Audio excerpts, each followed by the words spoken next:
arte soziolinguistikan oinarrizkoak diran 3 ardatzak ikusi ditugu, nola dauden gurean, hizkuntza gaitasuna, erabilera eta atxikimendua.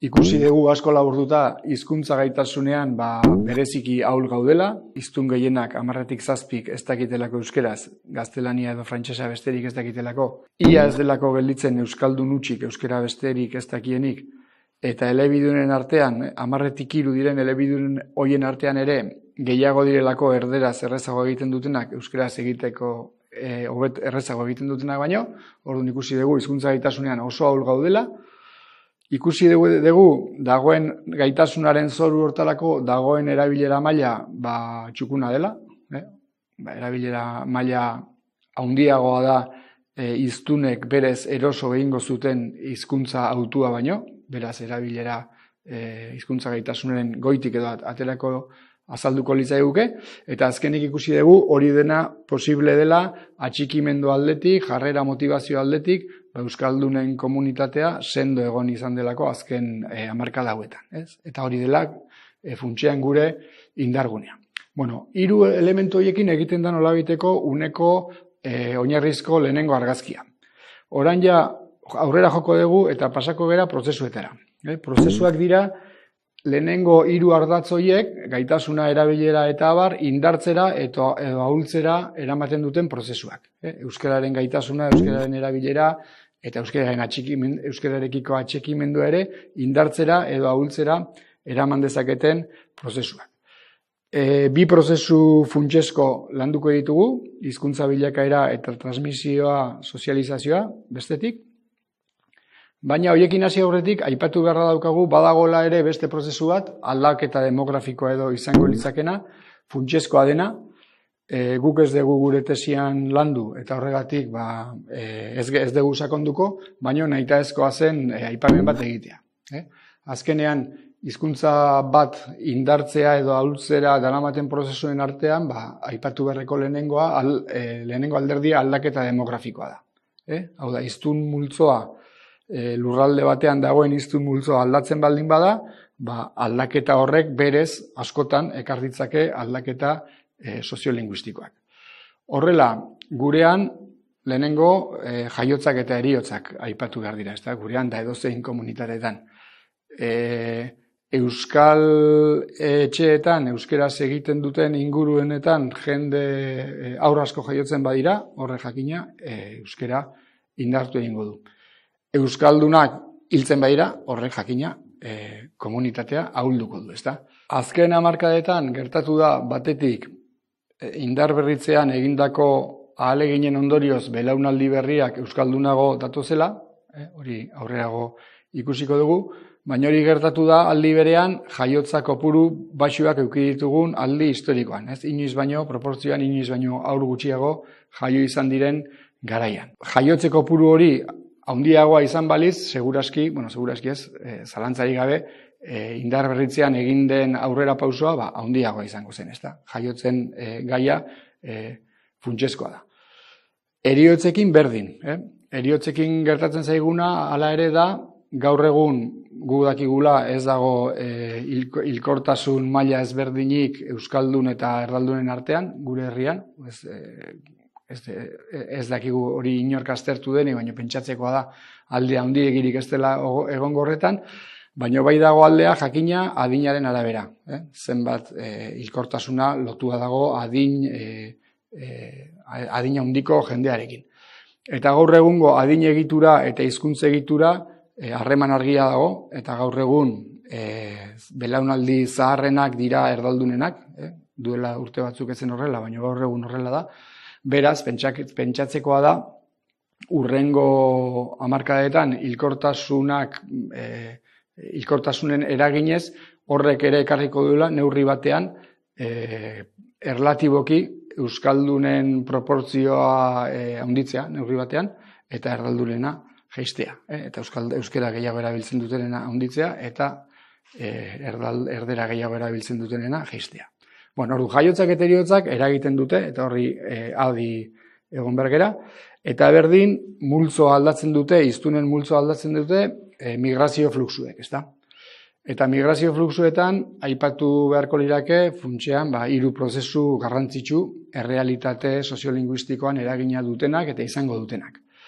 Batetik dugu emigrazioa, bertan jaio eta zitako hiztunak kanpora joatea, jakina euskaldunak kanpora joate horrek ahuldu egiten du bertako komunitatea, ezta?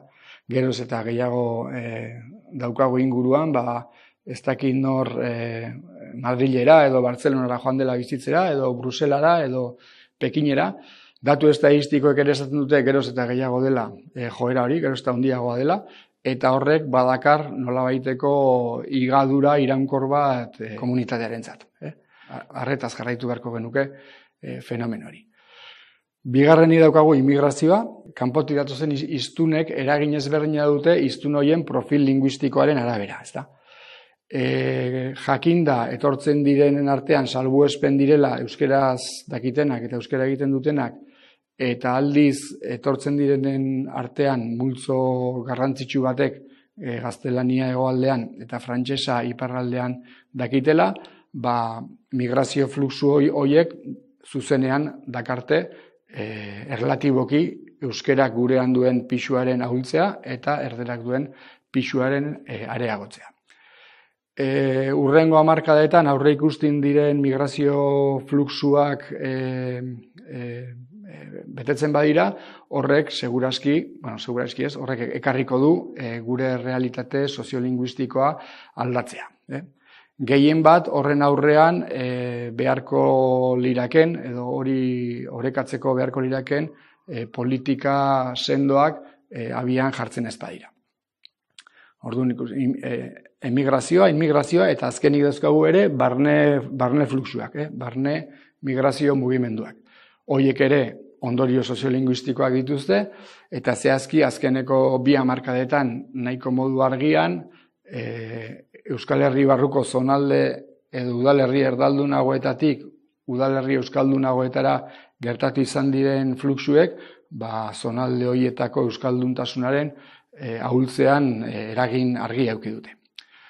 Bueno, esan bezala, ez dugu gaian sakonduko, guk dakigula gaia berariaz landu duen ikerketarik ez da egin orain arte, baina aipatu beharra zegoen prozesuen artean hori funtsezkoa dela eta adi jarraitu beharko diogula errealitate horri, errealitate soziolinguistikoan ondorio argia duelako.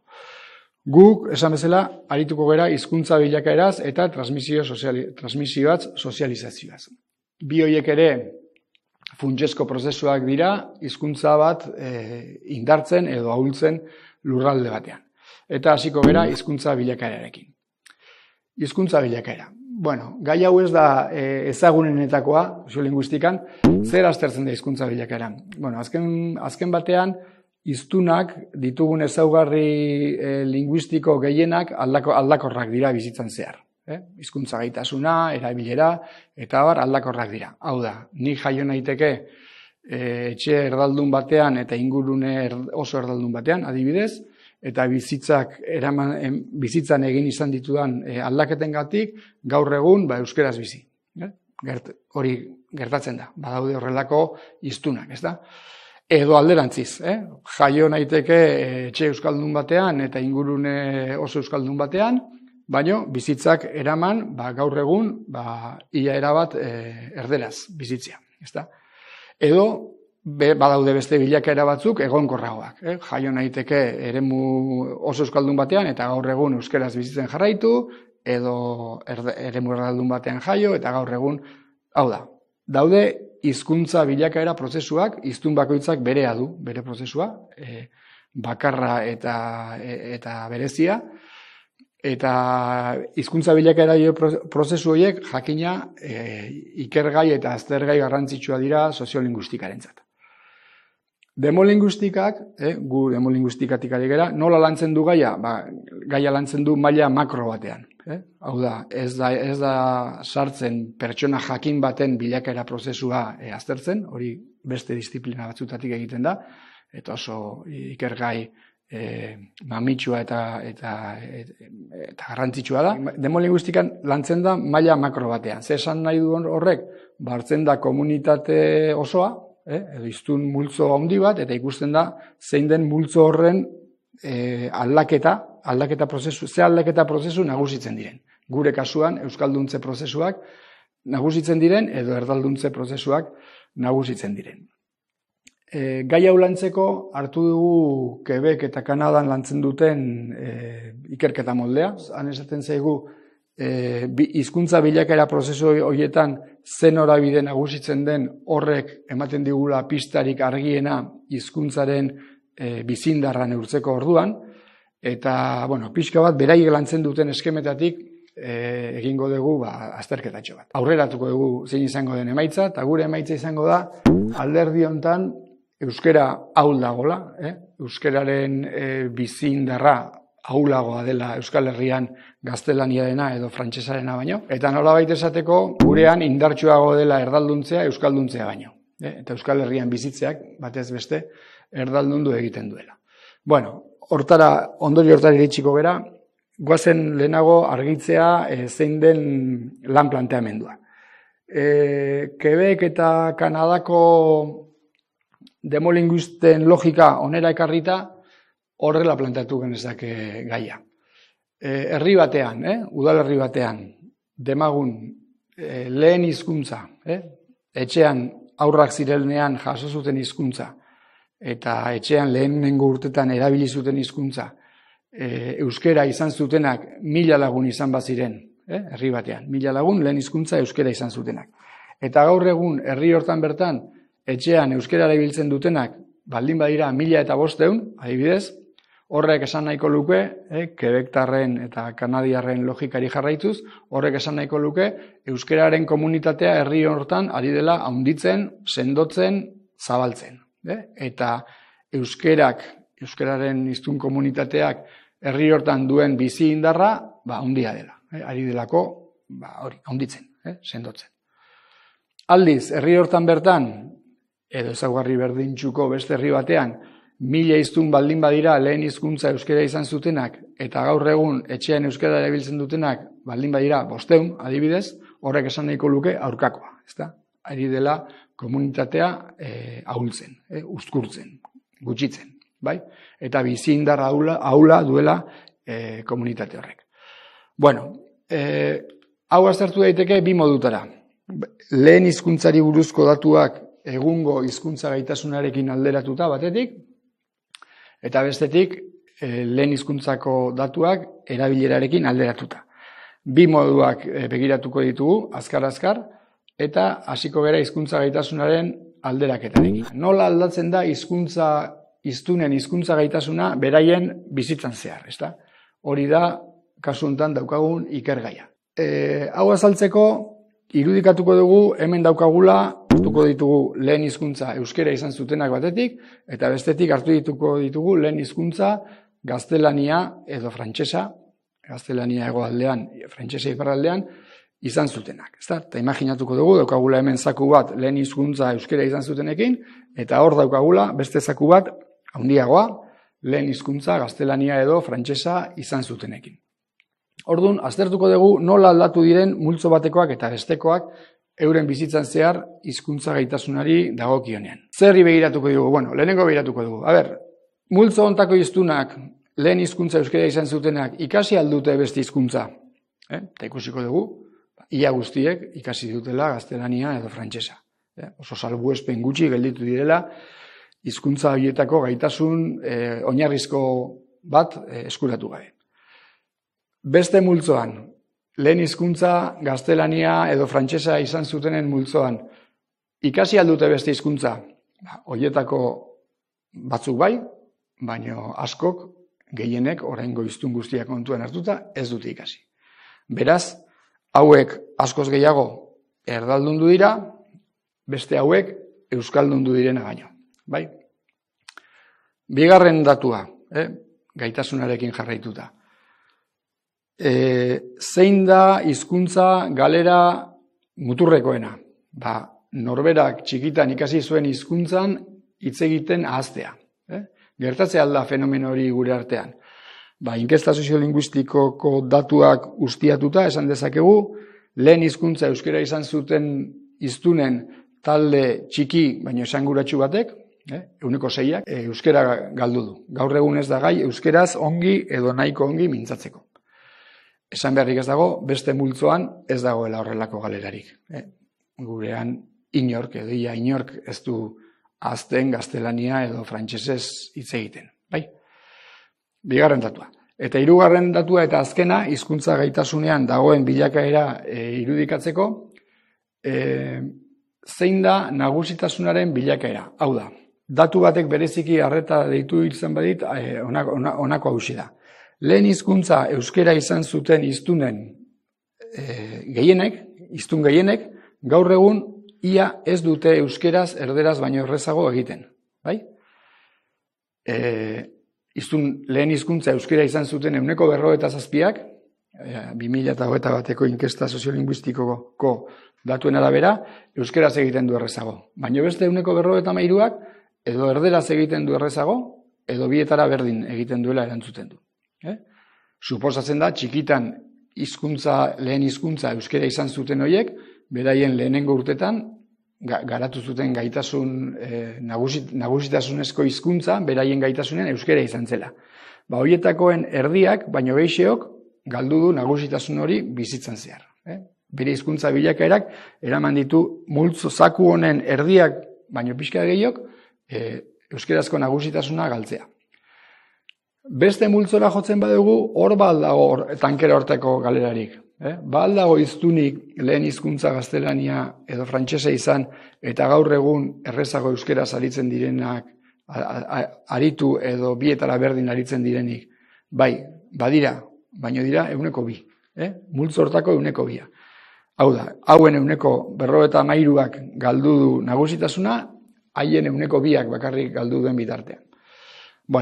Orduan, orain arte esandakoak laburtuta, hizkuntza bilakaera gaitasunaren ikuspegitik landuta, ikusiko dugu, batetik, ibilbide, askotariko ibilbideak gaudela, badaude hiztunak lehen hizkuntza euskera izan, eta oraindik elebakartasunean jarraitzen dutenak, oso gutxi, baina badaude, eta badaude beste muturreraino joan direnak ere, euskera ahaztera ere iritsi direnak.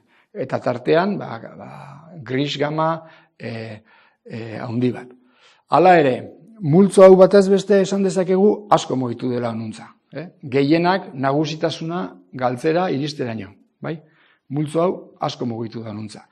Eta aldiz, beste multzo hau hartzen badegu, lehen hizkuntza gaztelania frantsesa zutenen multzoa, multzo hori ere mugitu da, baina asko gutxiago mugitu da.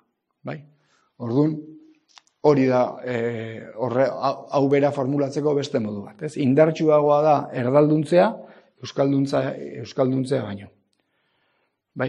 Hori hizkuntza gaitasunari buruz ari gerala. Hizkuntza bilakaera landu daiteke baita ere erabilerak alderatuta.